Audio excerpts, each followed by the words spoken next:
What's up, guys? Welcome back to the Dave Van Auken Show presented by Fight Bananas. Man, pretty pumped today. First time talking to my guest, Mike Bulger. Mike, how you doing, brother? I'm good. How about yourself? Doing good, man. Doing good. Fight week for you, brother. Fight week, man. It is.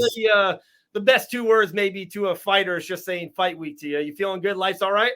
Yeah, everything's going good. Yeah, I would say it's probably the best two words, fight week, or or the TKO? winner is. Those two. Yeah. 3 letters, TKO, knockout. There's Something like it's very sweet and simple and to the point. So yeah. Awesome, man. Let's get into that first. A lot of stuff.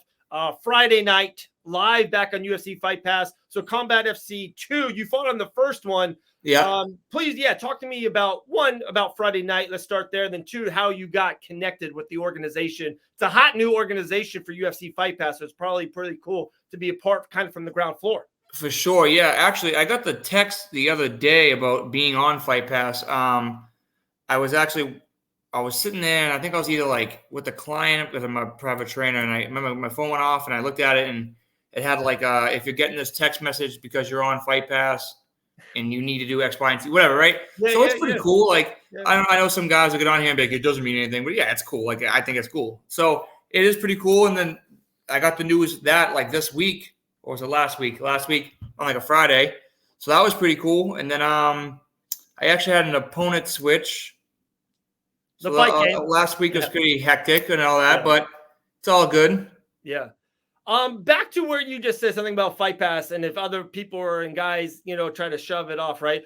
Fight Pass is freaking humongous for fighter. Like, they want your library. Like, if you get a highlight knockout and for the foreseeable future, and I've commentated on Fight Pass before, you meet connections, you get into their network. So when shit hits the fan and the UFC needs a short notice fight, maybe they'll go in the Northeast next year. And, if you're 3-0 and they're like, man, we need someone, we need a lightweight, undefeated, they look through Fight Pass first, then giving it a complete stranger off the field. So I think it's a huge thing.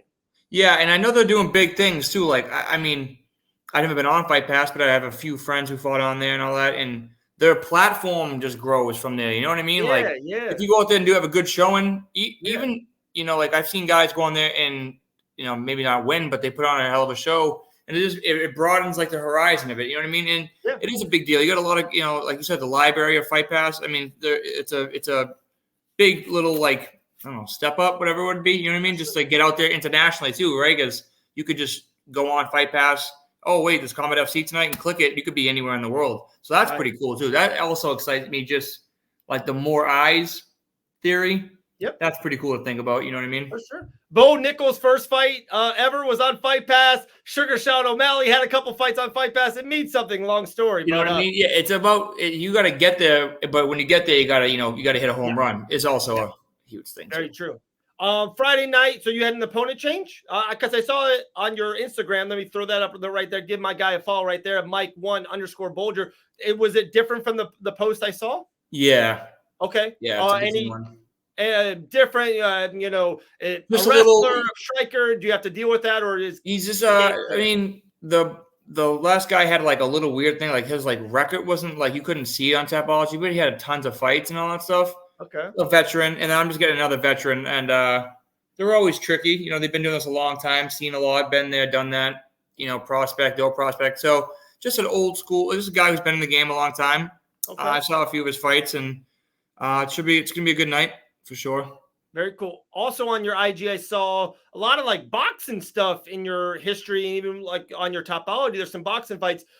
Was boxing, did that convert you into mixed martial arts, or were you always wanting to be an MMA fighter and kind of boxing was just a way to kind of keep busy and expand your horizons? Talk about that. I've actually been doing like combat sports and martial arts since I've been like 14. I started off boxing just because mischief running around the playgrounds and the streets and just park stuff, and I wanted to be good at it, right? I didn't want to be bad at it, and a group of girls or something and watching you get beat up is never cool.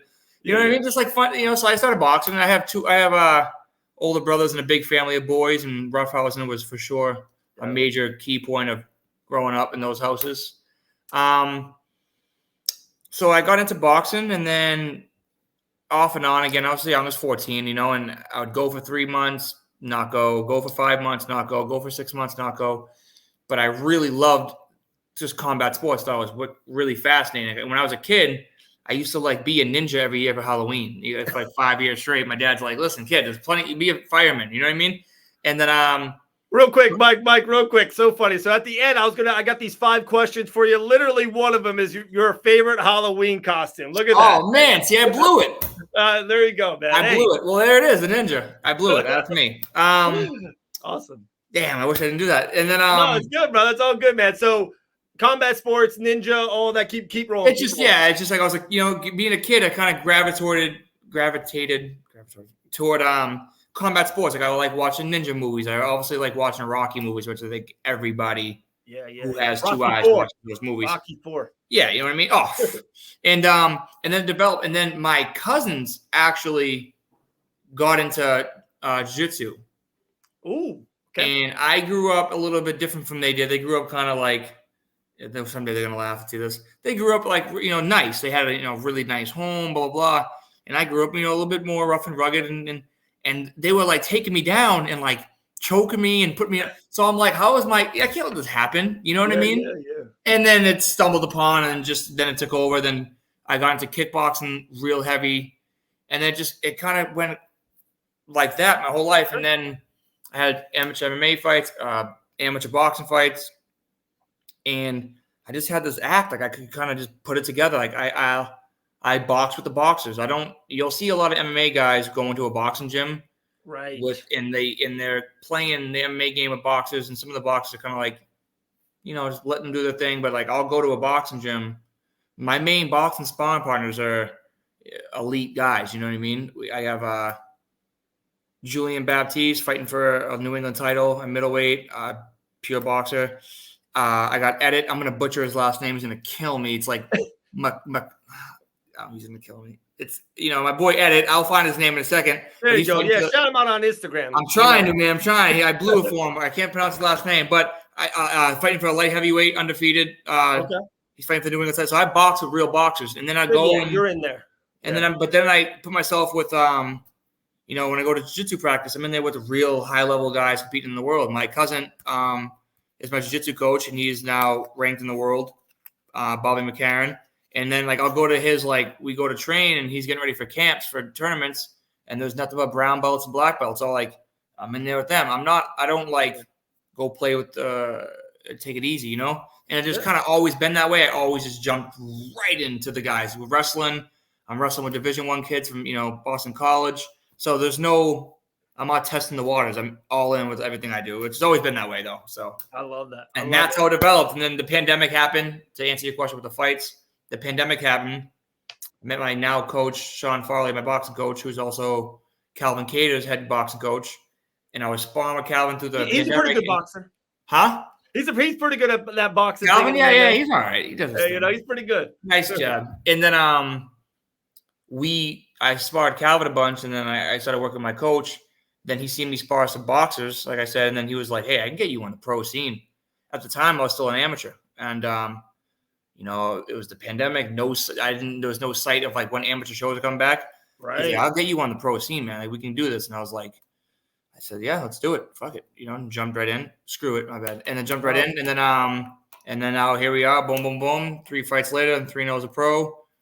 4-0 on Friday, and then keep going. Just keep building the block. Love it. I love hearing origin stories like that, and getting into 2 things up from that. Who's your all-time favorite boxer? Oh man, my all-time favorite? Yeah, all-time favorite. Maybe Canelo Alvarez. That's my guy. Canelo's. Okay. That's a good one. That's a good one. Canelo's. Yeah, I guess so.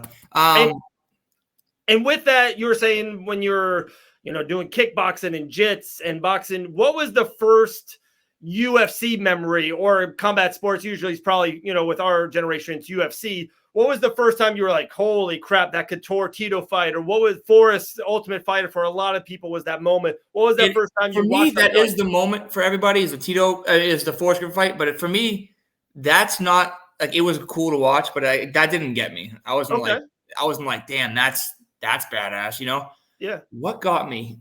That's a tough question. What got me hooked on it? What fight? I don't know. That's a good question. I remember hearing about Mike Tyson as a kid and everyone was afraid of him. I was like, that's pretty cool. Everyone being Yeah, afraid. That sounds badass. And then just what I don't really know. I remember watching Anderson Silva, yeah, and yeah. I was like, that's next level. And then I was watching, Fedor Emelianenko, who just made it look like Anderson so easy. And then I was just like, that's wild. And then it just kind of took over. So not one fight went off in my head. I was like, that's it. I'm in. It kind of just all accumulated over time, and I was like, this is awesome. And here we are now. It's crazy that Anderson Silva, he's a boxer now. Boxing Jake There's a Paul lot of things people don't. week. A lot of these Anderson had boxing experience before he went to the UFC. Right. He could fight. Anderson could box with the best of them. There's videos of him on YouTube boxing at like Wild Card Boxing Gym and giving those guys major problems. I mean, it's the best way. Like what I got from you is you're saying kickboxing and boxing and jits and all that. To me, that's the best way. I talk to UFC fighters that are fighting for championships and they still love doing grappling tournaments and even little kickboxing things. It just kind of like keeps you busy because especially in the UFC at that high level, you fight 2, maybe 3 times a year and you still want to get that juice. You still want to walk out and experience fight night. Sometimes, of course, they get the decent payday for a little, regional grappling show. But to me, that's super important. Like you're still rounding yourself. For sure. And I think it's definitely different when they're like in the UFC, like going to grappling tournaments. That makes sense, but I would never see a UFC guy really cross over into the boxing realm. And now people are gonna be like, "What are you talking about? It happens all the time." It doesn't. I'm not saying like you'll never see like Connor did. Like Connor, yes, but that was a show. People don't understand. Like you're not gonna see that often. You know what I mean? But jiu-jitsu, you can go in there, you can grapple, you can tap out, you can laugh, you can tap someone out. It's all good. Yeah. With kickboxing, Muay Thai, and all that, you can get really hurt. So I'm talking about even on the business side of it, I don't see it happening often unless you get paid $100 million like Connor did. So very true. That's a lot of one last thing about Friday, and then like I said, I got some 5 fun questions for you, and then we'll roll, man. You before we started hitting that red light, you told me it's a hometown fight. Like you said, you're 5-10 minutes away from the fight. How cool or how important or how fun is it to kind of fight in your hometown, home city, and really have that? I would assume you got the crowd behind you and just that familiarity of where you're at. It is pretty cool. Like I fought in a few places before, like, all over New England, stuff like that, Las Vegas. But like when you hear like how like many people, I guess, are there, or even just getting the vibe of like you feel like you're being welcomed. Yeah. Into like a unwelcoming situation. It's pretty cool. You know what I mean? Like I would love to, someday main goal headline at the Garden, at TD Garden, and just that would be absolutely mayhem. You know what I mean? The co-main event underneath you, Calvin Cater. I said, yeah, works for me. As long as I'm headlining, I don't care who's on the card. No, but but being in your own hometown, it would be bonkers, like fighting in the Garden.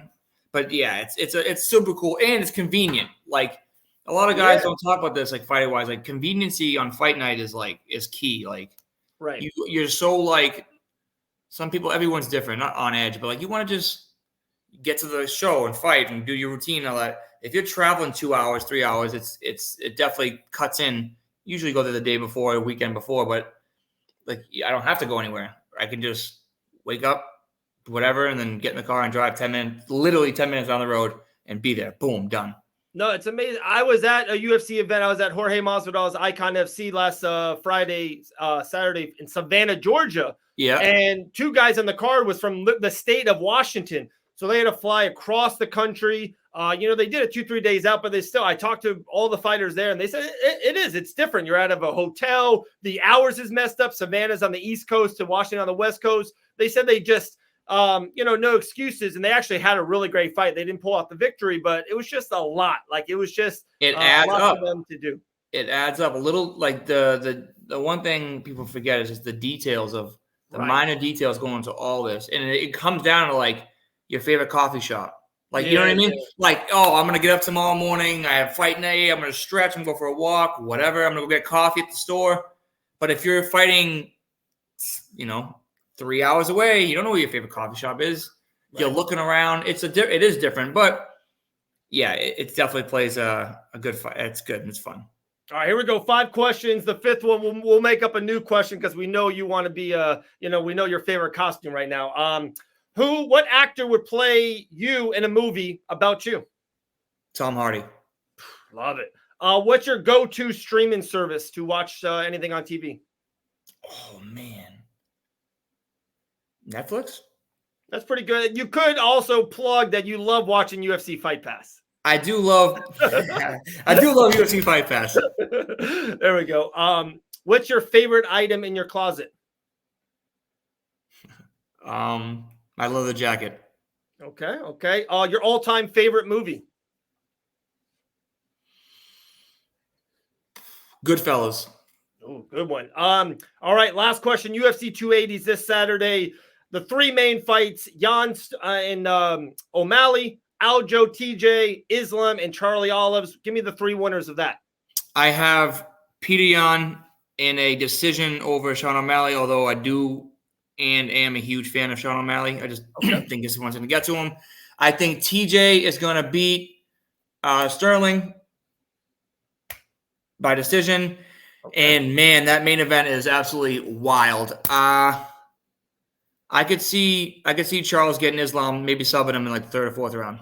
I love it, man. I'm on the dog Charlie Olives strong this weekend. We do a lot of betting stuff here at Fight Bananas. Man, that man's been through hell and back.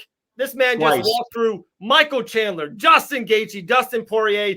Islam's a monster. I know it. And if he wins, yeah, you got to give him the crown. But until I see it, I'm with Charlie Olives. I'm just riding with him. And I'm like, like people, the argument wrestling, jiu-jitsu, like I love wrestling. I watch it on TV. I watch it. I watch on YouTube. I love wrestling. I wrestle I love it. But Oliveira is like at a point in jiu-jitsu where like he can wrestle with the best wrestlers. He's at that level. He's been there and back. Kind of negates it almost in a way because he can do submissions on his back and in weird wonky situations, and he can rotate and twist. Man, you see it all the time. He gets dropped, which isn't always him getting dropped. He takes his back. People like I watched someone on some comment section I was reading. I couldn't help but look at it.